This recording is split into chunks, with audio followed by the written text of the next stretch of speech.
എനിക്ക് നോബൽ സമ്മാനം ലഭിക്കുകയും വിവാഹമോചനത്തിന് നീ സമ്മതിക്കുകയും ചെയ്യുകയാണെങ്കിൽ ആ തുക മുഴുവൻ നിനക്ക് തന്നേക്കാം. ഇങ്ങനെ ഒരു വിവാഹമോചനം ലോകത്ത് വേറെ നടന്നിട്ടില്ല. നോബൽ സമ്മാനം പോയിട്ട് തനിക്ക് കിട്ടാൻ സാധ്യതയുള്ള ഏതെങ്കിലും ഒരു സമ്മാനം വാഗ്ദാനം ചെയ്ത് ആരും വിവാഹമോചനം നേടിയിട്ടുണ്ടാവാനിടയില്ല. പക്ഷേ മിലേവ മാരിച്ച് വിവാഹമോചനത്തിന് സമ്മതിച്ചു. 1918 ഈ കരാർ. തന്റെ ഭർത്താവിന് ഒരു നോബൽ സമ്മാനമെങ്കിലും കിട്ടാതിരിക്കില്ലെന്ന് അവൾക്ക് ഉറപ്പായിരുന്നു. റോയൽ സ്വീഡിഷ് അക്കാദമിക്ക് കാര്യങ്ങൾ പൂർണ്ണമായി പിടികിട്ടിയിരുന്നില്ല എന്നത് മാത്രമായിരുന്നില്ല പ്രശ്നം. ജൂതനായ ഒരാൾക്ക് നോബൽ സമ്മാനം നൽകുന്ന കാര്യത്തിൽ അവർ പ്രമുഖരിൽ നിന്ന് എതിർപ്പുകൾ നേരിടുന്നുണ്ടായിരുന്നു. പക്ഷെ അവർക്ക് തന്നെ എല്ലാ കാലവും ഒഴിവാക്കാൻ കഴിയില്ലെന്ന് ഐൻസ്റ്റൈനും അറിയാമായിരുന്നിരിക്കണം. 1921 ആൽബർട്ട് ഐൻസ്റ്റൈന് നോബൽ സമ്മാനം നൽകുന്നത്. കരാർ പ്രകാരം മിലേവയാണ് തുക സ്വീകരിച്ചത്. ഐൻസ്റ്റൈന്റെ ആദ്യ ഭാര്യയായിരുന്നു മിലേവ മാരിച്ച്. 2007 ജെറുസലേമിലെ ഹീബ്രു യൂണിവേഴ്സിറ്റി ധാരാളം കത്തുകളും മറ്റും അടങ്ങുന്ന ഐൻസ്റ്റൈന്റെ സ്വകാര്യ രേഖകൾ പ്രസിദ്ധീകരിക്കുന്നത്. ഐൻസ്റ്റൈനെ കുറിച്ച് ഇതുവരെ അറിയപ്പെടാത്ത ഒട്ടേറെ വിവരങ്ങളാണ് അവയിലൂടെ പുറത്തു വന്നത്.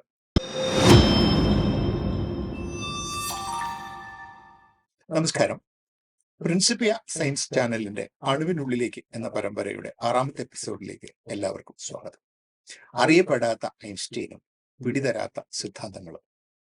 പദാർത്ഥശാസ്ത്രത്തിന്റെ ചരിത്രമാണ് അണുവിനുള്ളിലേക്ക് എന്ന പരമ്പരയുടെ വിഷയം. ഇനി അങ്ങോട്ടുള്ള ഭൗതികശാസ്ത്ര ചരിത്രം മുഴുവൻ ഐൻസ്റ്റൈനുമായി ബന്ധപ്പെട്ടതാണ്. പക്ഷെ ഐൻസ്റ്റൈന്റെ ജീവിതത്തെക്കുറിച്ച് ലഭ്യമായ പുതിയ അറിവുകൾ കൂടി ഈ പ്രസന്റേഷനിൽ ഉൾപ്പെടുത്തേണ്ടതുണ്ട് എന്ന് തോന്നി. 20ാം നൂറ്റാണ്ടിന്റെ ശാസ്ത്രവും അതിന്റെ ചരിത്രവും രാഷ്ട്രീയവും മനസ്സിലാക്കുന്നതിന് അത് വളരെയേറെ സഹായകരമാണ്. ഇത് മൂന്നും ഐൻസ്റ്റൈനുമായി അത്രമേൽ ബന്ധപ്പെട്ടിട്ടുമുണ്ട്. ലോകത്തിലെ ഏറ്റവും അറിയപ്പെട്ടിട്ടുള്ള ശാസ്ത്രജ്ഞൻ ഐൻസ്റ്റൈൻ ആയിരിക്കണം. ഏറ്റവും കൂടുതൽ അറിയപ്പെട്ട സിദ്ധാന്തങ്ങളും അദ്ദേഹത്തിൻ്റെതായിരിക്കണം. ഏറ്റവും കൂടുതൽ കൊണ്ടാടപ്പെട്ടിട്ടുള്ള ശാസ്ത്രജ്ഞൻ മാത്രമല്ല, വ്യക്തിയും ഐൻസ്റ്റൈൻ തന്നെ ആവും. എന്നാൽ ഏറ്റവും കുറച്ച് മനസ്സിലാക്കപ്പെട്ട സിദ്ധാന്തങ്ങളും അദ്ദേഹത്തിൻ്റെതാണെന്ന കാര്യത്തിൽ സംശയമില്ല. ആധുനിക ശാസ്ത്രത്തോടുള്ള ലോകത്തിന്റെ നിലപാടിൽ ഒരു വലിയ ഇരട്ടത്താപ്പ് പ്രകടമാണ്. ശാസ്ത്രത്തിന്റെ സൗകര്യങ്ങൾ എല്ലാവരും നിർലോഭം അനുഭവിക്കും. മിക്കവരുടെയും ജീവിതത്തിൽ അവ സ്വായത്തമാക്കുന്നതിനുള്ള മത്സരം തന്നെയാണ് മുഖ്യം. ആധുനിക ശാസ്ത്രത്തിലുള്ള തങ്ങളുടെ പ്രാവീണ്യം പ്രകടിപ്പിക്കാൻ കിട്ടുന്ന ഒരവസരവും ആരും നഷ്ടപ്പെടുത്തുകയുമില്ല. പക്ഷെ തങ്ങൾ പരിപാലിക്കുന്ന ചില അടിസ്ഥാന ആശയങ്ങളിലെത്തുമ്പോൾ അവർ ശാസ്ത്രത്തിന്റെ രീതിയെ തള്ളിപ്പറയും. വേണ്ടിവന്നാൽ ശാസ്ത്രത്തെ മൊത്തമായി നിരാകരിക്കും. എന്നാൽ ഐൻസ്റ്റൈനോടും അദ്ദേഹത്തിന്റെ സിദ്ധാന്തങ്ങളോടും ലോകം തികച്ചും വ്യത്യസ്തമായ ഒരു നിലപാടാണ് സ്വീകരിച്ചിട്ടുള്ളത്. 1905 5 പേപ്പറുകളുടെ പേരിലാണ് ഐൻസ്റ്റൈൻ പൊതുവെ അറിയപ്പെടുന്നത്. എന്നാൽ 300ഓളം ശാസ്ത്രപ്രബന്ധങ്ങളുണ്ട് അദ്ദേഹത്തിൻ്റെതായി. സാമൂഹ്യ വിഷയങ്ങളിലും അദ്ദേഹം ഒരുപാട് എഴുതിയിട്ടുണ്ട്. ഇതിനു പുറമെ ഒറ്റയ്ക്കും കൂട്ടായും എഴുതിയ ഒട്ടനവധി ഗ്രന്ഥങ്ങളുമുണ്ട്. തന്റെ ജീവിതകാലം മുഴുവനും സമകാലീന ശാസ്ത്രചിന്തയിലും രാഷ്ട്രീയത്തിലും അദ്ദേഹം സജീവമായി ഇടപെടുകയും ചെയ്തിരുന്നു. ഐൻസ്റ്റൈനെ പോലെ ഒരു കാലഘട്ടത്തിന്റെ മൊത്തം ചിന്തയുടെയും കേന്ദ്രബിന്ദുവായി മാറിയ മറ്റൊരു ശാസ്ത്രജ്ഞൻ ഇല്ലെന്ന് തന്നെ പറയാം. ഐൻസ്റ്റൈൻ സിദ്ധാന്തങ്ങൾ ലോകത്തിന് ഏറെയൊന്നും മനസ്സിലായിട്ടില്ലെങ്കിലും ഇന്ന് നമ്മൾ ഉപയോഗിക്കുന്ന ധാരാളം ടെക്നോളജികളിൽ അദ്ദേഹത്തിന്റെ വിരലടയാളം പതിഞ്ഞു കിടപ്പുണ്ട്. ഫോട്ടോ ഇലക്ട്രിക് സെല്ലുകൾ, ലേസറുകൾ, ന്യൂക്ലിയർ ഊർജം, ഫൈബർ ഓപ്റ്റിക്സ്, ബഹിരാകാശ യാത്രകൾ, സെമി കണ്ടക്ടറുകൾ, മൊബൈൽ ഫോണുകൾ, അങ്ങനെ തന്റെ തലച്ചോറായിരുന്നു ഐൻസ്റ്റൈന്റെ ലബോറട്ടറി. അവിടെ നിന്നും നിരന്തരമായി പ്രവചനങ്ങൾ ഉണ്ടായിക്കൊണ്ടിരുന്നു. ആ ചിന്തകളെ പിൻപറ്റിയ പലരും അതുമായി മല്ലിട്ട് തെളിവുകൾ കണ്ടെത്തി. ഒട്ടേറെ പേർക്ക് ആ ശ്രമത്തിൽ നോബൽ സമ്മാനം ലഭിച്ചിട്ടുണ്ട്. ഇന്നും അദ്ദേഹത്തിന്റെ പ്രവചനങ്ങൾ തെളിയിക്കപ്പെട്ടുകൊണ്ടിരിക്കുന്നു. ഒരു ഐൻസ്റ്റൈൻ പ്രവചനത്തിന് തെളിവ് കണ്ടെത്തിയതിനായിരുന്നു 2017 ഫിസിക്സിനുള്ള നോബൽ സമ്മാനം. റെയ്നർ വെയ്സ്, കിപ് തോണി, ബാരി ബാരിഷ് തുടങ്ങിയവരാണ് അത് പങ്കിട്ടത്. 130 കോടി വർഷങ്ങൾക്ക് മുമ്പ് 2 തമോദ്വാരങ്ങൾ തമ്മിൽ കൂട്ടിയിടിച്ചതിന്റെ ഫലമായി ഉണ്ടായ ഗുരുത്വ തരംഗങ്ങളെ അമേരിക്കയിലെ ലൈഗോ ഡിറ്റക്ടറിൽ കണ്ടെത്തി.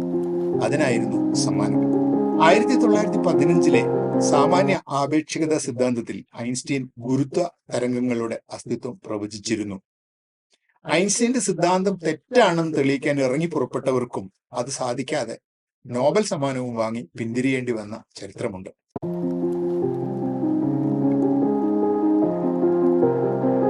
ശാസ്ത്രത്തിലെ സൂപ്പർനോവയും മാനവികതയുടെ ബിംബവും ഈ ഗ്രഹത്തിലെ ഏറ്റവും പരിചിതമായ മുഖത്തിന്റെ ഉടമയും. ഇങ്ങനെയാണ് ഐസക്സൺ ഐൻസ്റ്റൈനെ വിശേഷിപ്പിക്കുന്നത്. അദ്ദേഹത്തിന്റെ സിദ്ധാന്തങ്ങൾ ലോക ജനതയെ അടിമുടി അന്താളിപ്പിച്ചു. അദ്ദേഹത്തെ ചുറ്റിപ്പറ്റി അവർ പ്രതിഭയുടെ ഒരു കൾട്ട് തന്നെ വളർത്തിയെടുത്തു. മതേതരത്വത്തിന്റെ വിശുദ്ധ അപ്പോസ്തോലനായി അദ്ദേഹത്തെ ആരാധിക്കുകയും ചെയ്തു. ഐൻസ്റ്റീന്റെ ഒസ്യത്വ പ്രകാരം തന്റെ കത്തുകളും കൃതികളുമൊക്കെ ജെറുസലേമിലെ ഹീബ്രു യൂണിവേഴ്സിറ്റിക്കാണ് ലഭിച്ചത്. 2007 അവർ അത് പ്രസിദ്ധീകരിച്ചത്. ഈ കത്തുകളിൽ നിന്ന് ഐൻസ്റ്റീന്റെ ജീവിതത്തെക്കുറിച്ച് ഇതുവരെ അറിയപ്പെടാത്ത ധാരാളം കാര്യങ്ങൾ വെളിവാകുന്നുണ്ട്. ഇവയിൽ നടത്തിയ ഗവേഷണങ്ങളുടെ ഫലമാണ് വാൾട്ടർ ഐസക്സണിന്റെ 2007 Einstein his life and the universe എന്ന കൃതി. ഒരു അമേരിക്കൻ എഴുത്തുകാരനും പത്രപ്രവർത്തകനും പ്രൊഫസറും ഒക്കെയാണ് ഐസക്സൺ. CNN-ന്റെയും ആസ്പൻ ഇൻസ്റ്റിറ്റ്യൂട്ടിന്റെയും CEO, ടൈം മാഗസിന്റെ എഡിറ്റർ എന്നീ നിലകളിലെല്ലാം പ്രവർത്തിച്ച വ്യക്തി. ഇതോടൊപ്പം 1947 ഫിലിപ്പ് ഫ്രാങ്കിന്റെ Einstein his life and times എന്ന കൃതിയും 1971 റൊണാൾഡ് W. ക്ലാർക്കിന്റെ Einstein the life and times എന്ന കൃതിയുമാണ് ഈ വിശദീകരണത്തിന് വേണ്ടി പ്രധാനമായും ആശ്രയിച്ചിട്ടുള്ളത്. ഐൻസ്റ്റീന്റെ അടുത്ത സുഹൃത്തായിരുന്ന ഫിലിപ്പ് ഫ്രാങ്ക് ഒരു ഭൗതിക ശാസ്ത്രജ്ഞനും ഗണിത ശാസ്ത്രജ്ഞനും തത്വചിന്തകനും ഒക്കെ ആയിരുന്നു. ഐൻസ്റ്റീൻ ജീവിച്ചിരിക്കുമ്പോൾ തന്നെയാണ് ഫ്രാങ്ക് ജീവചരിത്രം രചിക്കുന്നതും. 1947 ബ്രിട്ടീഷ് ജേർണലിസ്റ്റും എഴുത്തുകാരനും ജീവചരിത്രകാരനുമാണ് Donald Clark. Darwin, Edison, Freud, Lenin, Bertrand Russell, Haldane തുടങ്ങിയവരുടെ ജീവചരിത്രങ്ങൾ അടക്കം 65ഓളം കൃതികൾ രചിച്ചിട്ടുണ്ട്.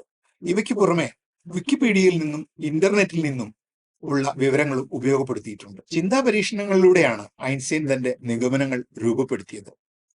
ഫിലിപ്പ് ഫ്രാങ്ക് ഒരിക്കൽ ഐൻസ്റ്റീനെ സന്ദർശിക്കാൻ ബെർലിനിൽ പോവുകയുണ്ടായി. വഴി തെറ്റാതിരിക്കാൻ താൻ പട്ടണത്തിലെ പാലത്തിന് മുകളിൽ കാത്തു നിൽക്കാമെന്ന ഐൻസ്റ്റീന്റെ വാഗ്ദാനം ഫിലിപ്പിന് സ്വീകാര്യമായിരുന്നില്ല. ഇത്ര ചെറിയൊരു കാര്യത്തിന് വേണ്ടി ഐൻസ്റ്റീനെ പോലെ ഒരാളുടെ സമയം നഷ്ടപ്പെടുത്തുന്നത് ഫിലിപ്പിന് ചിന്തിക്കാൻ കൂടി കഴിയില്ലായിരുന്നു. പക്ഷെ ഞാൻ വീട്ടിലിരുന്ന് ചിന്തിക്കുന്നതും പാലത്തിന്റെ മുകളിൽ നിന്ന് ചിന്തിക്കുന്നതും തമ്മിൽ എന്ത് വ്യത്യാസം എന്നായിരുന്നു ഐൻസ്റ്റീന്റെ പ്രതികരണം. ചിന്തയായിരുന്നു അദ്ദേഹത്തിന്റെ ജോലി.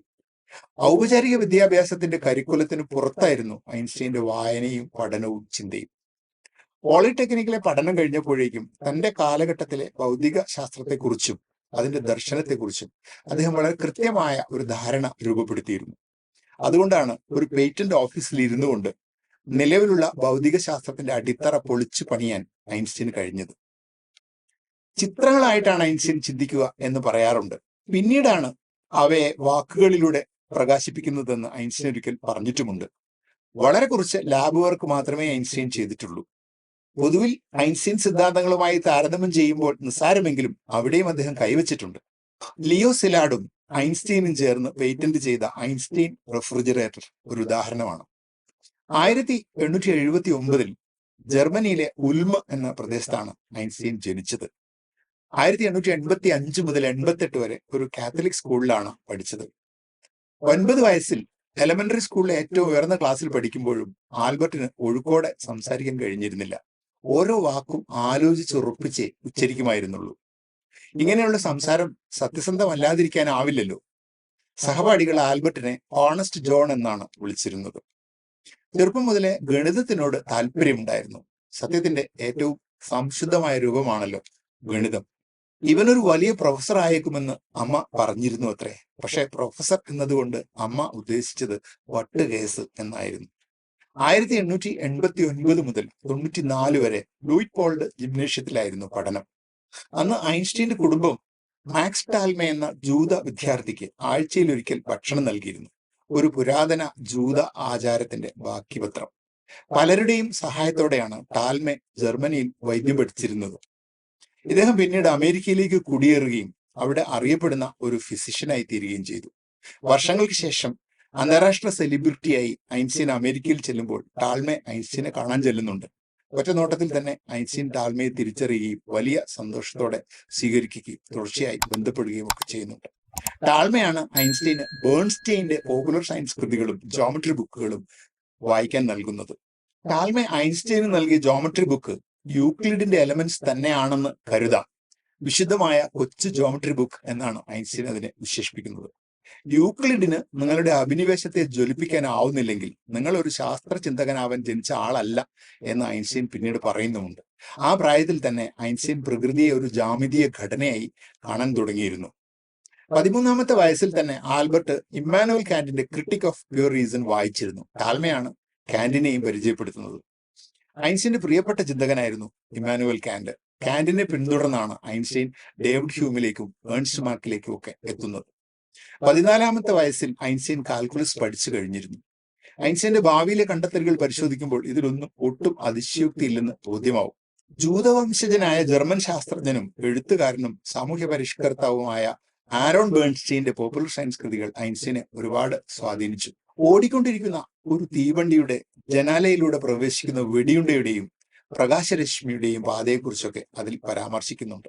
വെടിയുണ്ടയുടെ പാതയ്ക്ക് ട്രെയിനിന്റെ വേഗതയ്ക്കനുസരിച്ച് വ്യതിയാനം സംഭവിക്കും. പ്രകാശരശ്മിയുടെ സ്ഥിതിയും ഇതുതന്നെയായിരിക്കും. പക്ഷെ പ്രകാശ സ്രോതസ്സിന്റെ വേഗത ഇതിനെ ബാധിക്കുന്നില്ല. എല്ലാവിധ പ്രകാശങ്ങൾക്കും ഒരേ വേഗം തന്നെയാണെന്നതിനാൽ പ്രകൃതിയിലെ ഏറ്റവും സാമാന്യമായ നിയമം പ്രകാശത്തിൻ്റെതായിരിക്കുമെന്ന ബേൺസ്റ്റീന്റെ പ്രഖ്യാപനം അന്നേ ഐൻസ്റ്റീന്റെ മനസ്സിൽ തറഞ്ഞിരുന്നു. ആ പുസ്തകം തന്റെ ചിന്തയെ എത്രമാത്രം സ്വാധീനിച്ചുവെന്ന് വർഷങ്ങൾക്ക് ശേഷം ഐൻസ്റ്റീൻ ടാൾമയോട് പറയുന്നുണ്ട്. മാസ് എനർജി ഈക്വാലൻസിന്റെയും ആപേക്ഷികതയുടെയും വിത്ത്. ഈ പോപ്പുലർ ശാസ്ത്ര ഗ്രന്ഥങ്ങളുടെ വായനയാണ് ബൈബിൾ കഥകളെ സംശയിക്കാൻ ഐൻസ്റ്റീനെ പ്രേരിപ്പിച്ചത്. ആ കഥകളിലൂടെ സമൂഹം യുവതലമുറയെ കബളിപ്പിക്കുകയാണെന്ന് അദ്ദേഹത്തിന് അന്നേ ബോധ്യമായിരുന്നു. സ്വതന്ത്ര ചിന്തയോട് കടുത്ത അഭിവാഞ്ച ഉണ്ടാവുകയും ചെയ്തു. ആ അനുഭവം വളരെ തീക്ഷ്ണമായിരുന്നു എന്നാണ് ഐൻസ്റ്റീൻ പറയുന്നത്. ജൂത മതത്തിന്റെ മാത്രമല്ല, എല്ലാ മതങ്ങളുടെയും മാമൂലുകളോടും ആചാരങ്ങളോടും ചെറുപ്പം മുതലേ മടുപ്പായിരുന്നു. അത് അദ്ദേഹം ജീവിതത്തിൽ ഉടനീളം പുലർത്തുകയും ചെയ്തിരുന്നു. എന്നാൽ പ്രപഞ്ചഘടനയിൽ അന്തർഭവിച്ചിട്ടുള്ള നിയമങ്ങളിലൂടെ പ്രകാശിതമാവുന്ന സൗന്ദര്യവും ലയവും ഐൻസ്റ്റൈനിൽ ചെറുപ്പം മുതലേ ഗാഢമായ ഒരാരാധന സൃഷ്ടിച്ചിരുന്നു. പ്രപഞ്ചഘടനയിലൂടെയും അതിന്റെ നിയമങ്ങളിലൂടെയും പ്രകടമാകുന്ന ദൈവത്തിന്റെ മനസ്സ് എന്നാണ് അദ്ദേഹം അതിനെ വിശേഷിപ്പിച്ചത്. ഏതെങ്കിലും യാന്ത്രികമായ ശാസനകൾക്ക് വിധേയമായി പ്രകൃതിയെ മനസ്സിലാക്കാൻ ഐൻസ്റ്റീൻ തയ്യാറായിരുന്നില്ല. പക്ഷെ 1920-കളിൽ ജർമ്മനിയിൽ വ്യാപിച്ച തീവ്ര ജൂതവിരോധം അദ്ദേഹത്തെ വീണ്ടും ജൂതനാക്കി മാറ്റി. നിങ്ങൾ എന്നെ ജൂതനാക്കി എന്ന് വേണമെങ്കിൽ പറയാം. മനുഷ്യർ പലയിടത്തു നിന്നും വേട്ടയാടപ്പെടുമ്പോൾ സ്നേഹാദരങ്ങൾ ലഭിക്കുന്ന ചുരുക്കമിടങ്ങളുമായി ഒട്ടി നിൽക്കുന്നത് സ്വാഭാവികമാണല്ലോ. ജൂതവിശ്വാസം എന്ന് വിശേഷിപ്പിക്കാൻ മതിയായ ഒന്നും എന്നിലില്ല. എങ്കിലും അതിൽ ഒരംഗമായിരിക്കുന്നതിൽ ഞാൻ സന്തോഷവാനാണ്. തന്റെ വിശ്വാസം പരിത്യജിക്കുന്ന ജൂതൻ സ്വന്തം കവചം ഉപേക്ഷിക്കുന്ന ഒച്ചിനെ പോലെയാണ്. എന്തൊക്കെ ചെയ്താലും അവൻ ഒരു ഒച്ചു തന്നെ ആയിരിക്കും. ഇങ്ങനെയൊക്കെ ഐൻസ്റ്റീൻ പറഞ്ഞിട്ടുണ്ട്. ജൂത ജനവിഭാഗങ്ങൾക്ക് ഐൻസ്റ്റീൻ അവരുടെ അസ്തിത്വത്തിന്റെ പ്രകാശനവും ഒരാത്മീയ നേതാവും കൂടിയായിരുന്നു. ഒരു തരത്തിൽ അവരുടെ മെഷിഹ. തങ്ങളുടെ രാഷ്ട്രത്തിന്റെ പ്രസിഡന്റ് ആയിരിക്കാൻ അവർ ഐൻസ്റ്റീനെ ക്ഷണിക്കുന്നുണ്ട്. പക്ഷെ ഇസ്രായേൽ എന്ന ദേശരാഷ്ട്രത്തോട് ഐൻസ്റ്റീൻ താല്പര്യമുണ്ടായിരുന്നില്ല. പട്ടാളത്തോടും പട്ടാള ചിട്ടകളോടും ഐൻസ്റ്റീൻ ചെറുപ്പം മുതലേ വെറുപ്പായിരുന്നു. എലമെന്ററി സ്കൂളിലെ അധ്യാപകരെ പട്ടാളക്കാരോടും ജിംനേഷ്യ അധ്യാപകരെ ലഫ്റ്റനന്റുമാരോടുമാണ് അദ്ദേഹം ഉപമിക്കുന്നത്. നീ ഈ സ്കൂളിൽ നിന്ന് പോകുന്നത് നന്നായിരിക്കും. ഒരു അധ്യാപകൻ ഒരിക്കൽ ഐൻസ്റ്റീനോട് പ്രകാരം പറയുകയുണ്ടായി. അമ്പരന്ന് പോയ ഐൻസ്റ്റീൻ താൻ എന്ത് തെറ്റാണ് ചെയ്തതെന്ന് ആ അധ്യാപകനോട് ചോദിച്ചു. ക്ലാസ്സിലെ ഐൻസ്റ്റീന്റെ സാന്നിധ്യം മറ്റു കുട്ടികളുടെ ആദരവ് നഷ്ടപ്പെടാൻ കാരണമാകുന്നു അത്രേ. ബിസിനസ്സിൽ പരാജയം സംഭവിച്ചതോടെ ഐൻസ്റ്റീനെ ജർമ്മനിയിലാക്കി കുടുംബം മിലാനിലേക്ക് പോയി. ഒറ്റയ്ക്കുള്ള ജീവിതം നാട്ടിലെയും സ്കൂളിലെയും ചിട്ടവട്ടങ്ങളെ കൂടുതൽ ദുസ്സഹമാക്കി. അതോടെ ലൂയിറ്റ് പോൾട്ടിലെ പഠനം മതിയാക്കി ഐൻസ്റ്റീൻ മിലാനിലേക്ക് പോയി. മെഡിക്കൽ സർട്ടിഫിക്കറ്റ് വാങ്ങി ഐൻസ്റ്റീൻ പോവുകയായിരുന്നു അത്രേ. ഐൻസ്റ്റീനെ സ്കൂളിൽ നിന്ന് പുറത്താക്കുകയായിരുന്നു എന്നാണ് റൊണാൾഡ് ഡബ്ല്യു ക്ലാർക്ക് പറയുന്നത്. എന്തായാലും പഠനം പൂർത്തിയാക്കാതെയാണ് ഐൻസ്റ്റീൻ അവിടെ നിന്ന് പോയത്. പക്ഷെ ആ സ്കൂളിന് ഇപ്പോൾ ആൽബർട്ട് ഐൻസ്റ്റീൻ ജിംനേഷ്യം എന്നാണ് പേര്. മിലാനിലെത്തിയ ആൽബർട്ടിന്റെ പ്രധാന ആവശ്യം ജർമ്മൻ പൗരത്വം ഉപേക്ഷിക്കണമെന്നതായിരുന്നു. ജർമ്മനിയിൽ അന്ന് പട്ടാള സേവനം നിർബന്ധമായിരുന്നു. സ്കൂളിൽ ചിട്ട പോലും സഹിക്കാനാവാത്ത ആൽബർട്ടിന് പട്ടാള ചിട്ടകൾ എങ്ങനെ താങ്ങാനാവും? സ്വിസ് പോളിടെക്നിക്കിലേക്കുള്ള എൻട്രൻസ് പരീക്ഷയിൽ ഐൻസ്റ്റീൻ തോറ്റു. പക്ഷെ ഗണിതത്തിലും സയൻസിലും മികച്ച പ്രകടനമായിരുന്നു. അതിൽ ആകൃഷ്ടനായ ഡയറക്ടറുടെ ഉപദേശപ്രകാരം ഐൻസ്റ്റീൻ സൂറിച്ചിലെ ആരാവു എന്ന പട്ടണത്തിലെ ഒരു സ്കൂളിൽ ചേർന്നു. 1895 ആരാവുവിലെ പ്രൊഫസറായിരുന്ന ജോസ് വിൻഡ്ലറുടെ വീട്ടിൽ ഐൻസ്റ്റീന് താമസം ഒരുക്കി കൊടുത്തതും ETHന്റെ ഡയറക്ടർ തന്നെയായിരുന്നു. ചരിത്ര അധ്യാപകനായ വിൻഡ്ലർ ഭാഷാ പണ്ഡിതനും പക്ഷിശാസ്ത്രജ്ഞനും പത്രപ്രവർത്തകനും ഒക്കെ ആയിരുന്നു. അന്ന് ഐൻസ്റ്റീന് 16 വയസ്സായിരുന്നു. അവിടെ നിന്ന് വിജയിച്ചാൽ പോളിടെക്നിക്കിൽ പ്രവേശനം സാധ്യമാകുമായിരുന്നു. ആരാവിലെ പഠനം ഐൻസ്റ്റീന് ഇഷ്ടമായി. കുട്ടികളുടെ വ്യക്തിത്വത്തെ അംഗീകരിച്ചിരുന്നു എന്നതായിരുന്നു അവിടുത്തെ വ്യത്യാസം. അധ്യാപകർ അധികാരികളായിരുന്നില്ല, വ്യക്തിത്വങ്ങൾ ആയിരുന്നു. ഐൻസ്റ്റീൻ എന്ന പേരുള്ള ഒരു വിദ്യാർത്ഥി ഗഹനമായ ധാരണയോടെ ബീത്തോവന്റെ ഒരു കൃതി വായിച്ചത് തന്നെ അത്ഭുതപ്പെടുത്തിയതായി ആരാവുവിലെ മ്യൂസിക് ടീച്ചർ പറയുകയുണ്ടായി. ഒരു ഭൗതിക ശാസ്ത്രജ്ഞനല്ലായിരുന്നുവെങ്കിൽ ഞാനൊരു മ്യൂസിഷ്യൻ ആയേനെ. ഞാൻ സംഗീതത്തിലൂടെയാണ് ചിന്തിക്കുന്നതും ദിവാസ്വപ്നങ്ങൾ കാണുന്നതും. സംഗീതത്തിലൂടെയാണ് ഞാൻ ജീവിതത്തെ കാണുന്നത്. എനിക്ക് ജീവിതത്തിൽ ഏറ്റവും കൂടുതൽ ആനന്ദം നൽകുന്നതും സംഗീതമാണ് എന്നൊക്കെ ഐൻസ്റ്റീൻ പറഞ്ഞിട്ടുണ്ട്. അമ്മയായിരുന്നു സംഗീതത്തിൽ ഐൻസ്റ്റീന്റെ ആദ്യ ഗുരു. വാർദ്ധക്യത്തിൽ വിരലുകൾ വഴങ്ങാതാവുന്നതുവരെ വയലിനുമായുള്ള ചങ്ങാത്തം അദ്ദേഹം തുടർന്നു. പിന്നീട് പിയാനോ ശ്രമിച്ചു നോക്കിയെങ്കിലും അത് വിജയിച്ചില്ല. 7 മക്കളും അച്ഛനും അമ്മയുമുള്ള വിൻഡ്ലറുടെ വീട്ടിലെ ഒരു അംഗമായി ഐൻസ്റ്റീൻ മാറി. വിൻഡ്ലറെയും ഭാര്യയെയും അച്ഛന്റെയും അമ്മയുടെയും സ്ഥാനത്ത് തന്നെയാണ് കണ്ടിരുന്നത്. തുടർന്ന് വിൻഡ്ലറുടെ മകൾ മേരിയുമായി 16 വയസ്സുള്ള ഐൻസ്റ്റീൻ തീക്ഷ്ണമായ പ്രണയത്തിലാകുന്നു. 2 വയസ്സിന് മൂത്തതായിരുന്നു മേരി. 2 കുടുംബങ്ങളും ഈ പ്രണയത്തെ സ്വാഗതം ചെയ്തിരുന്നു. പക്ഷെ പോളിടെക്നിക്കിൽ എത്തിയതോടെ മേരിയെയും 2 കുടുംബങ്ങളെയും ഏറെ വേദനിപ്പിച്ചുകൊണ്ട് ഐൻസ്റ്റീൻ ഈ പ്രണയം ഉപേക്ഷിച്ചു. എങ്കിലും ജോസ് വിൻഡ്ലറുമായുള്ള ഐൻസ്റ്റീന്റെ ഊഷ്മളമായ ബന്ധം വിൻഡ്ലറുടെ മരണം വരെ തുടരുന്നുണ്ട്.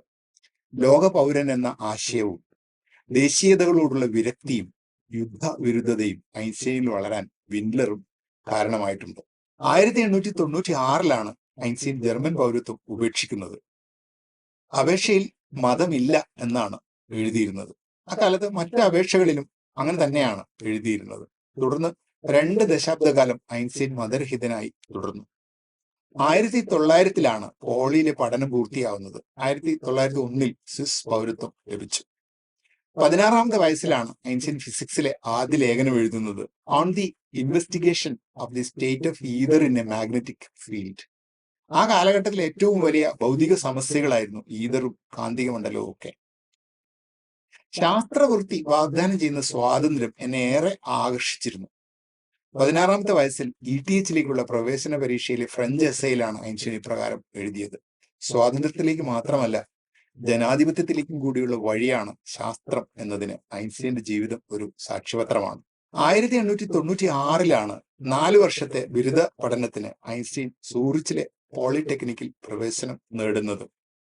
ഭൗതികശാസ്ത്രത്തിൽ വലിയ അഴിച്ചുപണികൾ നടക്കുന്ന സമയമായിരുന്നു അത്. Helmholtz, Kirchhoff, Boltzmann, Maxwell, hertz തുടങ്ങിയവരുടെ കൃതികൾ രാവും പകലും ഇരുന്ന് വായിച്ചു തീർത്തു. അങ്ങനെയാണ് ഗണിതത്തിന്റെ ചട്ടക്കൂടിൽ ഫിസിക്സിന്റെ ഘടന പണിതുയർത്തേണ്ടതിന്റെ ആവശ്യകത ഐൻസ്റ്റീന് ബോധ്യമായത്. പക്ഷെ അതിന് നിലവിലെ ഗണിതശാസ്ത്രം മതിയാകുമായിരുന്നില്ല.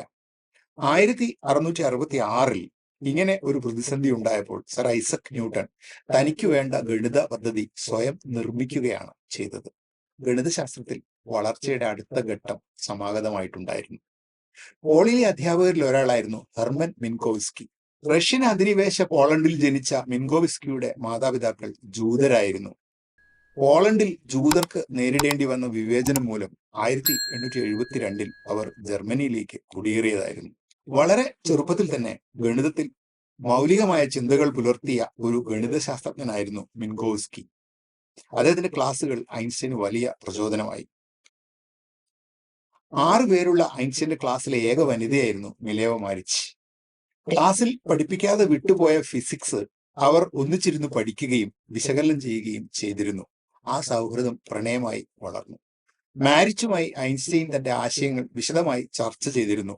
ഗണിതത്തിൽ മാരിച്ച് ഐൻസ്റ്റീനെ സഹായിക്കുകയും ചെയ്തിരുന്നു. ഒരു ശാസ്ത്രജ്ഞയാകണമെന്നതായിരുന്നു മിലേവയുടെയും ആഗ്രഹം. മിലേവയുമായുള്ള ബന്ധമാണ് മേരി വിൻഡ്ലറുമായുള്ള ബന്ധം ഉപേക്ഷിക്കാൻ ഐൻസ്റ്റീന് പ്രേരണയായത്. ഭൗതിക ജീവിതത്തോടുള്ള താല്പര്യമാണ് മേരിയുമായുള്ള ബന്ധം ഉപേക്ഷിക്കാൻ തന്നെ നിർബന്ധിച്ചതെന്ന് ഐൻസ്റ്റീൻ മേരിയുടെ അമ്മയ്ക്ക് എഴുതുന്നുണ്ട്. പ്രകാശകിരണത്തോടൊപ്പമുള്ള സഞ്ചാരമായിരുന്നു ഐൻസ്റ്റീന്റെ പ്രധാന ചിന്താപരീക്ഷണം. ആ യാത്ര തുടങ്ങിയത് വിൻഡ്ലറുടെ വീട്ടിൽ വെച്ചാണെന്ന് ഐൻസ്റ്റീൻ പിന്നീട് ഓർമ്മിക്കുന്നുണ്ട്. ETHൽ നിന്ന് ഐൻസ്റ്റീന് കിട്ടിയ മറ്റൊരു വിലപ്പെട്ട സൗഹൃദമായിരുന്നു മൈക്കലാഞ്ചലോ ബെസ്സെ. വായനയ്ക്കും പ്രണയത്തിനും മറ്റുമായി ഐൻസ്റ്റീൻ നഷ്ടപ്പെടുന്ന ക്ലാസുകളുടെ നോട്ടുകൾ കൊടുത്ത് സഹായിച്ചിരുന്നത് ബെസ്സോ ആയിരുന്നു. മരണം വരെ ആ സൗഹൃദം നീണ്ടുനിന്നു. ഗണിത ക്ലാസ്സിൽ ബെസ്സോ ആയിരുന്നു ഐൻസ്റ്റീനേക്കാൾ കേമൻ. പിന്നീട് ആപേക്ഷികത സിദ്ധാന്തം രൂപീകരിക്കുന്നതിന് വേണ്ട ഗണിതം കണ്ടെത്താനും ഐൻസ്റ്റീനെ ബെസ്സോ സഹായിക്കുന്നുണ്ട്. മൈക്കൽ ഗ്രോസ്മാൻ ആയിരുന്നു മറ്റൊരു ക്ലാസ്മേറ്റും വിലപ്പെട്ട സുഹൃത്തും. മിടുക്കിയും ഗൗരവ പ്രകൃതിയും വലിപ്പം കുറഞ്ഞ് മൃദുലയും ഇരുണ്ട നിറമുള്ളവളും വിരൂപയും, ഇങ്ങനെയാണ് ഒരു കൂട്ടുകാരി മിലേവയെ വിശേഷിപ്പിച്ചത്. മിലേവ മാരിച്ച് ഐൻസ്റ്റീനേക്കാൾ 3 വയസ്സിന് മൂത്തതായിരുന്നു. ഇടുപ്പലിന്റെ സ്ഥാനഭ്രംശം മൂലം അവൾക്ക് ചെറിയ മുടന്തുണ്ടായിരുന്നു. ക്ഷയരോഗബാധിതയുമായിരുന്നു മിലേവ. ഭാവിയിൽ അവൾ ഐൻസ്റ്റീന്റെ കവിതയും കാമുകിയും പങ്കാളിയും ഭാര്യയും ശല്യവും പ്രതിയോഗിയും ഒക്കെ ആയി മാറി. അദ്ദേഹത്തിന്റെ ജീവിതത്തിൽ മറ്റാർക്കും സാധിക്കാത്ത അത്ര ശക്തമായ വൈകാരിക പ്രഭാവം സൃഷ്ടിച്ചിരുന്നു മിലേവ. ഗണിതത്തിനോടും ശാസ്ത്രത്തിനോടുമുള്ള മാരിച്ചിന്റെ അഭിനിവേശമായിരിക്കാം ഐൻസ്റ്റീനെ പ്രധാനമായി ആകർഷിച്ചത്. തന്റെ വന്യമായ ശാസ്ത്രീയ ആശയങ്ങളുടെ ഒരു ഉരകല്ലായിരുന്നു മിലേവ. ഐൻസ്റ്റീന്റെ ഗണിതക്രിയകളുടെ പരിശോധകയും കൂടിയായിരുന്നു അവർ. തന്റെ പുതിയ പ്രണയത്തെക്കുറിച്ച് അറിഞ്ഞ അമ്മ തലയെണ്ണയിൽ മുഖമമർത്തി ഒരു കുഞ്ഞിനെ പോലെ കരഞ്ഞു എന്നാണ് ഐൻസ്റ്റീൻ എഴുതുന്നത്. നീ നിന്റെ ഭാവിയും അവസരങ്ങളും മുഴുവൻ നഷ്ടപ്പെടുത്തുകയാണ് എന്നവർ ഐൻസ്റ്റീനെ ഭീഷണിപ്പെടുത്തി. അന്തസ്സുള്ള ഒരു കുടുംബവും അവളെ സ്വീകരിക്കില്ല എന്നായിരുന്നു അവരുടെ അഭിപ്രായം. അച്ഛൻ ഈ കാരണത്താൽ ഐൻസ്റ്റീനോട് സംസാരിക്കുന്നത് പോലും നിർത്തിയിരുന്നു അത്രേ. ഒരു സുന്ദരിക്കും നിഷേധിക്കാൻ കഴിയാത്ത അത്ര ആകാര സൗഷ്ഠവമുള്ള ഐൻസ്റ്റീന് മിലേവ ചേരില്ല എന്നായിരുന്നു വീട്ടുകാരുടെയും സുഹൃത്തുക്കളുടെയും അഭിപ്രായം. സർ ഐസക് ന്യൂട്ടന്റെ ചലന നിയമങ്ങളിൽ വലിയ പോരായ്മകൾ ഉണ്ടായിരുന്നു. ഒരു അസന്തുലിത ബലത്തിന്റെ സ്വാധീനം ഉണ്ടാകുന്നതുവരെ സ്ഥിരവേഗതയോടെ നേർരേഖ ചലനത്തിലുള്ള ഒരു വസ്തു അത് തുടരും എന്നാണ് 1ാം ചലന നിയമം പറയുന്നത്. പക്ഷെ എന്താണ് നേർരേഖ ചലനം? വക്രമായ ഭൗമോപരിതലത്തിലൂടെയുള്ള ചലനം എങ്ങനെയാണ് നേർരേഖ ചലനമാകുന്നത്? ഭൂമി എല്ലാ വസ്തുക്കളെയും കൊണ്ട് ഭ്രമണം ചെയ്യുന്നു. സൂര്യന് ചുറ്റും ദീർഘവൃത്താകാരമായ ഒരു പാതയിലൂടെ പരിക്രമണം നടത്തുന്നു. അപ്പോൾ പിന്നെ ഭൗമോപരിതലത്തിൽ എവിടെയാണ് നേർരേഖ ചലനം? ഊതി വീർപ്പിച്ച ഒരു ബലൂണിന്റെ പ്രതലത്തിലൂടെ ഒരു ബാക്ടീരിയയെ പിന്തുടരുന്ന അമീബയ്ക്ക് അത് നേർരേഖയിലാണ് സഞ്ചരിക്കുന്നതെന്നേ തോന്നൂ. നേർരേഖ ചലനത്തെക്കുറിച്ചുള്ള നമ്മുടെ ധാരണയും അത്രയേ ഉള്ളൂ. നിരാക്ഷേപമായ സമയവും സ്ഥലവുമായിരുന്നു ന്യൂട്ടൺ സിദ്ധാന്തങ്ങളുടെ മറ്റൊരു വലിയ പരിമിതി. ന്യൂട്ടന്റെ ഭൗതികശാസ്ത്രവും ദൈവശാസ്ത്രവും പരസ്പര പൂരകങ്ങളാണ്. സർവവ്യാപിയായ ദൈവത്തിന് നിലനിൽക്കാനും സൃഷ്ടി നടത്താനും നിരാക്ഷേപവും ശൂന്യവുമായ സ്ഥലവും നിരാക്ഷേപമായ സമയവും ആവശ്യമാണല്ലോ. ഈ പരിമിതികളായിരുന്നു അന്നത്തെ ഭൗതിക ശാസ്ത്ര ലോകത്തിന്റെ പ്രധാന ചിന്താവിഷയം. ഏതെങ്കിലും നാടിനോ രാജ്യത്തിനോ സൗഹൃദങ്ങൾക്കോ കുടുംബ ബന്ധങ്ങൾക്കോ എന്നെ ഞാൻ പൂർണ്ണ മനസ്സോടെ ഒരിക്കലും സ്വയം സമർപ്പിച്ചിട്ടില്ല. ഈ ബന്ധങ്ങളെല്ലാം അവ്യക്തമായ ഒരന്യതാബോധം പിന്തുടർന്നിരുന്നു. എന്നിലേക്ക് തന്നെ ചുരുങ്ങാനുള്ള ആഗ്രഹം ക്രമേണ വളർന്നു വന്നു. ഒറ്റപ്പെടൽ പലപ്പോഴും വേദനാകരമായിരുന്നു. പക്ഷെ മറ്റുള്ളവരുടെ അംഗീകാരവും സഹതാപവും നഷ്ടമായെങ്കിലും അവരുടെ ആചാരങ്ങളിൽ നിന്നും അഭിപ്രായങ്ങളിൽ നിന്നും മുൻവിധികളിൽ നിന്നും ഞാൻ സ്വതന്ത്രനായിരുന്നു. ഇതായിരുന്നു ജീവിതത്തെക്കുറിച്ചുള്ള ഐൻസ്റ്റീന്റെ കാഴ്ചപ്പാട്.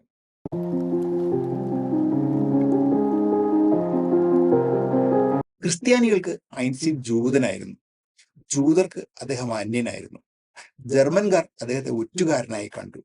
കമ്മ്യൂണിസ്റ്റുകാർ ഐൻസ്റ്റീനെ ക്യാപിറ്റലിസ്റ്റായും ക്യാപിറ്റലിസ്റ്റുകൾ അദ്ദേഹത്തെ കമ്മ്യൂണിസ്റ്റായും കണ്ടു.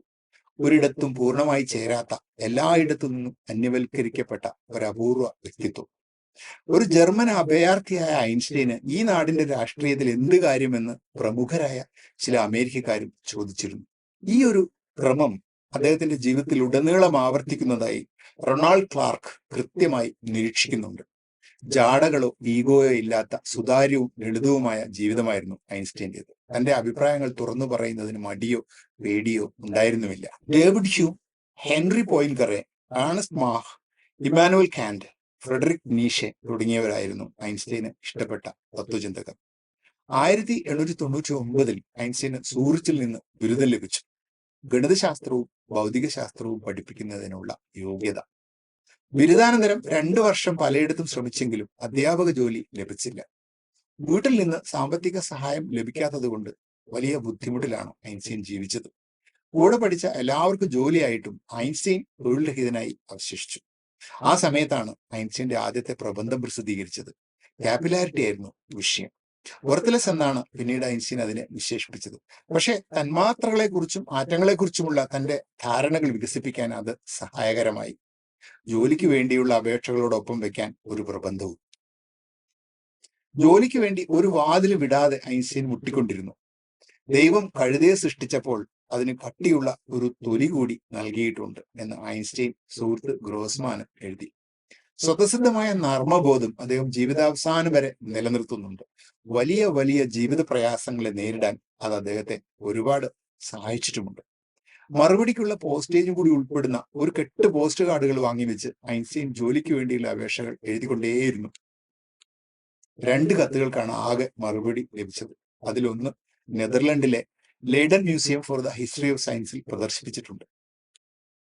1901 നോബൽ സമ്മാന ജേതാവായ ഫ്രെഡറിക് വില്യം ഓസ്വാൾഡിന്റെ ലാബിൽ ഗവേഷണത്തിന് അവസരം ചോദിച്ച് ഐൻസ്റ്റീൻ 2 വട്ടം എഴുതി. സാമ്പത്തിക പരാധീനത മൂലം എനിക്ക് പഠനം തുടരാൻ ഇങ്ങനെ ഒരു ജോലിയിലൂടെ സാധിക്കൂ എന്ന് വരെ ഐൻസ്റ്റീൻ ആ കത്തിൽ സൂചിപ്പിച്ചിരുന്നു. പക്ഷെ മറുപടി ലഭിച്ചില്ല. ഐൻസ്റ്റീന്റെ അച്ഛൻ ഏതാണ്ട് യാചനാരൂപത്തിൽ എഴുതിയ കത്തിനും ഓസ്വാൾഡ് മറുപടി നൽകിയില്ല. ഐൻസ്റ്റീന്റെ ജീവിതത്തിൽ ചരിത്രത്തിന്റെ കാവ്യനീതികൾ ധാരാളമായി കാണാനാവും. 1910-ലും 1913-ലും നോബൽ സമ്മാനത്തിന് വേണ്ടി ഐൻസ്റ്റീന്റെ പേര് നിർദ്ദേശിക്കപ്പെട്ടിരുന്നു. 2 വട്ടവും അത് പരിഗണിക്കപ്പെട്ടില്ല. പക്ഷെ 2 വട്ടവും നോമിനേഷൻ നൽകിയത് വില്യം ഓസ്വാൾഡ് ആയിരുന്നു. ഇതിനിടയിലാണ് മിലേവ ഗർഭിണിയാകുന്നത് 1901 മധ്യത്തിൽ. അപ്പോൾ ഐൻസ്റ്റീൻ ഒരു സ്കൂളിൽ ലീവ് വേക്കൻസിയിൽ ഗണിതം പഠിപ്പിക്കുകയായിരുന്നു. വിവരമറിഞ്ഞ് ഐൻസ്റ്റീൻ മിലേവയ്ക്ക് എഴുതിയ കത്തിൽ അതായിരുന്നില്ല പ്രധാന വിഷയം. പകരം ഫിലിപ്പ് ലെനാർഡിന്റെ ഒരു മികച്ച പ്രബന്ധം വായിച്ചതിന്റെ വിശേഷങ്ങളായിരുന്നു. അൾട്രാവയലറ്റ് വികിരണങ്ങൾ ഉപയോഗിച്ച് കാഥോഡ് കിരണങ്ങൾ ഉൽപ്പാദിപ്പിക്കുന്നതിനെ കുറിച്ചായിരുന്നു പ്രബന്ധം. ലെനാർഡിന് നോബൽ സമ്മാനം നേടിക്കൊടുത്തത് ആ വിഷയത്തിലെ ഗവേഷണമായിരുന്നു. അതിന്റെ തുടർച്ചയായ അന്വേഷണമാണ് ഐൻസ്റ്റീന് നോബൽ സമ്മാനം ലഭിച്ച ഫോട്ടോ ഇലക്ട്രിക് പ്രഭാവത്തെക്കുറിച്ചുള്ള പ്രബന്ധത്തിലേക്ക് നയിച്ചത്. പിന്നീട് ജൂതർക്കെതിരെയും വിശേഷിച്ച് ഐൻസ്റ്റീനെതിരെയുമുള്ള ക്യാമ്പയിന് നേതൃത്വം നൽകിയതും ഇതേ ലെനാർഡ് തന്നെയായിരുന്നു. മിലേവയ്ക്ക് വേണമെങ്കിൽ ഗർഭം അലസിപ്പിക്കാമായിരുന്നു. സ്വിറ്റ്സർലൻഡിൽ അക്കാലത്ത് തന്നെ ജനന നിയന്ത്രണ ആശയങ്ങൾ സ്വീകരിക്കപ്പെട്ടു കഴിഞ്ഞിരുന്നു. വിവാഹബന്ധത്തിന് പുറമെയുള്ള ജനനങ്ങൾ ദുർലഭമായിരുന്നില്ലെങ്കിലും അവയ്ക്ക് സ്വീകാര്യത ഉണ്ടായിരുന്നില്ല. പക്ഷെ മിലേവ അബോർഷന് തയ്യാറായില്ല. ഐൻസ്റ്റീന് എത്രയും പെട്ടെന്ന് ഒരു ജോലി കണ്ടെത്തിയേ മതിയാകുമായിരുന്നുള്ളൂ. സബോർഡിനേറ്റ് സ്റ്റാഫിന്റെ ജോലി ആയാലും വേണ്ടില്ല എന്ന അവസ്ഥയിലേക്ക് ഐൻസ്റ്റീൻ എത്തിയിരുന്നു. അന്നത്തെ സാഹചര്യത്തിൽ ഒരു ജോലിക്ക് വേണ്ടി ശാസ്ത്രം തന്നെ ത്യജിക്കേണ്ടി വന്നാലും അതിനും ഐൻസ്റ്റീൻ തയ്യാറായിരുന്നു. ജോലി കിട്ടിയാൽ ഉടനെ വിവാഹം നടത്താമെന്ന് ഐൻസ്റ്റീൻ മിലേവയ്ക്ക് വാക്ക് നൽകി. സ്വന്തം ജീവിതം നിലനിർത്താൻ പാടുപെടുന്ന ഐൻസ്റ്റീന് ഒരു ജോലി ലഭിക്കാതെ കുടുംബജീവിതത്തെക്കുറിച്ച് ചിന്തിക്കാനേ കഴിയില്ലായിരുന്നു. മിലേവ പോളിടെക്നിക് പരീക്ഷയിൽ പരാജയപ്പെട്ടിരുന്നു. 1901 ജൂലൈയിൽ ഒരു ശ്രമം കൂടി നടത്തിയെങ്കിലും വീണ്ടും അവൾ പരാജയപ്പെട്ടു. അതോടെ ശാസ്ത്രജ്ഞയാവാനുള്ള തന്റെ മോഹം മിലേവ എന്നേക്കുമായി അവസാനിപ്പിച്ചു. ഒരു പെൺകുഞ്ഞിനെയാണ് ഐൻസ്റ്റീൻ ആഗ്രഹിച്ചത്. ജനിക്കുന്നതിന് മുൻപ് തന്നെ അവളെ ലെയ്സൽ എന്ന് വിളിക്കാനും തുടങ്ങിയിരുന്നു. പക്ഷെ അവളുടെ കാര്യം ഐൻസ്റ്റീൻ ബന്ധുക്കളിൽ നിന്നും സുഹൃത്തുക്കളിൽ നിന്നും പൂർണ്ണമായും മറച്ചുവെച്ചു. ഐൻസ്റ്റീന്റെ സുഹൃത്തായ ഫിലിപ്പ് ഫ്രാങ്ക് എഴുതിയ ജീവചരിത്രത്തിലും ഈ കുഞ്ഞിനെ കുറിച്ച് ഒന്നും പറയുന്നില്ല. ഐൻസ്റ്റീനും മിലേവയും തമ്മിലുള്ള ചുരുക്കം കത്തുകളിലൊഴികെ മനഃപൂർവ്വം ഒഴിവാക്കപ്പെട്ടതുപോലെ ലെയ്സൽ പരാമർശിക്കപ്പെടുന്നില്ല. ETHൽ നിന്ന് ബിരുദം നേടിയ ആൽബർട്ട് ഐൻസ്റ്റീൻ ഗണിതശാസ്ത്രത്തിലും ഭൗതിക ശാസ്ത്രത്തിലും ക്ലാസുകൾ നൽകുന്നു. 1 മണിക്കൂറിന് 3 ഫ്രാങ്കാണ് ഫീസ്. ട്രയൽ ലെസണുകൾക്ക് ഫീസ് ഈടാക്കുന്നതല്ല. മിലേവ പ്രസവിച്ചതിന്റെ പിറ്റേന്നാണ് ഒരു ജർമ്മൻ പത്രത്തിൽ ഇങ്ങനെ ഒരു പരസ്യം പ്രത്യക്ഷപ്പെട്ടത്. എങ്ങനെയെങ്കിലും ജീവിക്കാനുള്ള വരുമാനം കണ്ടെത്തിയേ മതിയാകൂ എന്ന അവസ്ഥയിലെത്തിയിരുന്നു ഐൻസ്റ്റീൻ. ഈ പരസ്യം കണ്ടാണ് മോറിസ് ഓളോവൈൻ എന്ന ഭൗതികശാസ്ത്ര വിദ്യാർത്ഥി ഐൻസ്റ്റീൻ താമസിച്ചിരുന്ന മുറിയിൽ ചെല്ലുന്നത്. അവരുടെ സംഭാഷണങ്ങൾ മണിക്കൂറുകളിൽ നിന്ന് ദിവസങ്ങളിലേക്കും മാസങ്ങളിലേക്കും നീണ്ടു. ഏറെ വൈകാതെ കോൺറാഡ് ഹാബിച്ച് എന്ന വിദ്യാർത്ഥി കൂടി ഇവരോടൊപ്പം ചേർന്നു. അങ്ങനെയാണ് ഒളിമ്പിയ അക്കാദമി എന്ന സൗഹൃദ കൂട്ടായ്മ രൂപം കൊള്ളുന്നത്. ശാസ്ത്രവും തത്വചിന്തയും ചർച്ച ചെയ്യുകയായിരുന്നു അവരുടെ ലക്ഷ്യം. 1905 മറ്റു 2 പേരും വഴി പിരിയുന്നത് വരെ ചർച്ചകൾ തുടർന്നു. ഐൻസ്റ്റീന് ഫീസൊന്നും കിട്ടിയില്ല. പക്ഷെ ആ ചർച്ചകൾ ഭൗതികശാസ്ത്രത്തിന് മൊത്തം വലിയ മുതൽക്കൂട്ടായി. ഒളിമ്പിയ അക്കാദമി അവസാനിച്ചെങ്കിലും അവരുടെ ബന്ധം ഏറെക്കാലം തുടർന്നിരുന്നു. ഏതായാലും ലെയ്സൽ ഇപ്പോഴും ഒരറിയപ്പെടാത്ത കഥാപാത്രമായി അവശേഷിക്കുന്നു. കുഞ്ഞ് ഒരുപക്ഷെ സ്കാർലറ്റ് ഫീവർ പിടിപെട്ട് മരണപ്പെട്ടിരിക്കാം. അല്ലെങ്കിൽ മിലേവ അവളെ ആർക്കെങ്കിലും ദത്ത് നൽകിയിരിക്കാം എന്നാണ് ഇപ്പോൾ പൊതുവെ കരുതപ്പെടുന്നത്. തൊഴിലിന്റെ കാര്യത്തിൽ പ്രതീക്ഷ അറ്റു തുടങ്ങിയ അവസ്ഥയിലാണ് ഐൻസ്റ്റീന്റെ സുഹൃത്തും പോളിടെക്നിക്കിലെ ക്ലാസ്മേറ്റുമായ മൈക്കിൾ ഗ്രോസ്മാൻ സഹായത്തിനെത്തുന്നത്. ബേണിലെ സ്വിസ് പേറ്റന്റ് ഓഫീസിന്റെ ഡയറക്ടറെ ഗ്രോസ്മാന്റെ അച്ഛന് പരിചയമുണ്ടായിരുന്നു. അദ്ദേഹത്തിന്റെ ശുപാർശയിലാണ് ഐൻസ്റ്റീൻ അവിടെ 4-ാം തരം അസിസ്റ്റന്റായി ജോലി ലഭിക്കുന്നത്. 1902 ജൂൺ 16-നാണ് ഐൻസ്റ്റീന് പേറ്റന്റ് ഓഫീസിൽ നിയമനം ലഭിക്കുന്നത്. ഒരു ജൂനിയർ പ്രൊഫസറെക്കാളും ശമ്പളത്തിൽ, വർഷത്തിൽ 3500 ഫ്രാങ്ക്. തുടർന്ന് തന്റെ ജീവിതത്തിൽ ഏറ്റവും സൃഷ്ടിപരമായ 7 വർഷങ്ങൾ ഐൻസ്റ്റീൻ ആ ഓഫീസിൽ ചിലവഴിച്ചു. ദിവസേന 8 മണിക്കൂർ ഓഫീസിൽ, അതിനുശേഷം സ്വകാര്യ ട്യൂഷനും ഒപ്പം ശാസ്ത്ര ഗവേഷണവും. പുതിയ കണ്ടുപിടുത്തങ്ങളും ശാസ്ത്ര വസ്തുതകളുമായി ബന്ധപ്പെട്ട പേറ്റന്റ് ഓഫീസിലെ ജോലി ഐൻസ്റ്റീൻ ഏറെ ഇഷ്ടമായിരുന്നു. തന്റെ മുന്നിൽ വന്ന പേറ്റന്റുകൾ, പ്രത്യേകിച്ചും സിഗ്നൽ ട്രാൻസ്മിഷനുമായിട്ടും ക്ലോക്കുകളുടെ സിങ്ക്രണൈസേഷനുമായിട്ടും ബന്ധപ്പെട്ടവ അദ്ദേഹത്തിന് വലിയ താല്പര്യം ജനിപ്പിച്ചിരുന്നു. ക്രമേണ 1-2 മണിക്കൂർ കൊണ്ട് തന്റെ ഔദ്യോഗിക കൃത്യനിർവഹണം സാധിച്ചതിന് ശേഷം അദ്ദേഹം സ്വന്തം ചിന്തയിലും ഗവേഷണത്തിലും മുഴുകുമായിരുന്നു. ആരെങ്കിലും ഓഫീസിൽ വരുമ്പോൾ തന്റെ കുത്തിക്കുറിക്കലുകൾ മുഴുവനായി ഡെസ്കിനുള്ളിൽ ഒളിപ്പിച്ച് ഔദ്യോഗിക ജോലികൾ ചെയ്യുന്നതായി നടിക്കുമായിരുന്നത്രേ. ഭൗതിക ശാസ്ത്രത്തെ മൊത്തത്തിൽ അഴിച്ചു പണിത ആശയങ്ങൾ രൂപീകരിച്ചത് രഹസ്യമായിട്ട് കൂടിയായിരുന്നു. 1903 ജനുവരി 6-ന് ഐൻസ്റ്റീന്റെ വിവാഹം നടന്നു. ഒളിമ്പിയ അക്കാദമിയിലെ 2 സുഹൃത്തുക്കൾ മാത്രമായിരുന്നു സാക്ഷികൾ. മറ്റാരും ചടങ്ങിൽ സംബന്ധിച്ചിരുന്നില്ല. വൈകിട്ട് ഒരു റെസ്റ്റോറന്റിലായിരുന്നു ആഘോഷം. അന്നും രാത്രി വീട്ടിലെത്തിയപ്പോൾ ഐൻസ്റ്റീൻ പതിവ് പോലെ തന്റെ മുറിയുടെ താക്കോൽ മറന്നിരുന്നു. വീട്ടുടമസ്ഥയെ വിളിച്ചുണർത്തിയിട്ടാണ് അന്നും അവർക്ക് വീട്ടിൽ പ്രവേശിക്കാൻ കഴിഞ്ഞത്. ലെയ്സേൾ അവരോടൊപ്പം ഉണ്ടായിരുന്നില്ല. അവളെ നാട്ടിലാക്കിയിട്ടാണ് മിലേവ ഐൻസ്റ്റീന്റെ കൂടെ ജീവിക്കാൻ വന്നത്. 1903 ഓഗസ്റ്റിൽ അവൾക്ക് സ്കാർലറ്റ് ഫീവർ പിടിച്ചതായി ഒരു കത്ത് കിട്ടിയതിനെ തുടർന്ന് മിലേവ തന്റെ നാടായ സെർബിയയിലേക്ക് പോകുന്നുണ്ട്. അന്ന് ലെയ്സേളിന് 19 മാസം പ്രായമായിരുന്നിരിക്കണം. അതിനുശേഷം ഐൻസ്റ്റൈൻ മിലേവയ്ക്ക് എഴുതിയ ഒരു കത്തിലൊഴികെ ലെയ്സേളിനെ കുറിച്ചുള്ള പരാമർശങ്ങൾ എവിടെയുമില്ല. പലരും ഈ വിഷയത്തിൽ ഗവേഷണങ്ങൾ തന്നെ നടത്തിയിട്ടുണ്ട്, പക്ഷെ കൂടുതലൊന്നും കണ്ടെത്താനായില്ല. അതെല്ലാം ശ്രദ്ധാപൂർവം വായിക്കപ്പെട്ടതായിരിക്കാം എന്നാണ് ഐസക്സൺ സൂചിപ്പിക്കുന്നത്. The black hole in Einstein's life എന്നാണ് ഐസക്സൺ ഈ സംഭവത്തെ വിശേഷിപ്പിക്കുന്നത്. ആ സമയത്ത് ഐൻസ്റ്റീൻ മിലേവയ്ക്ക് എഴുതിയ ഒരു കത്തിലെ രജിസ്ട്രേഷനെ കുറിച്ചുള്ള സൂചനയിൽ നിന്ന് കുട്ടിയെ ദത്ത് നൽകിയിട്ടുണ്ടാകാം എന്നാണ് മനസ്സിലാവുക. 1904-ലാണ് മിലേവ ഹാൻസ് ആൽബർട്ടിനെ പ്രസവിക്കുന്നത്. ആദ്യത്തെ എപ്പിസോഡ് ഇവിടെ അവസാനിക്കുകയാണ്.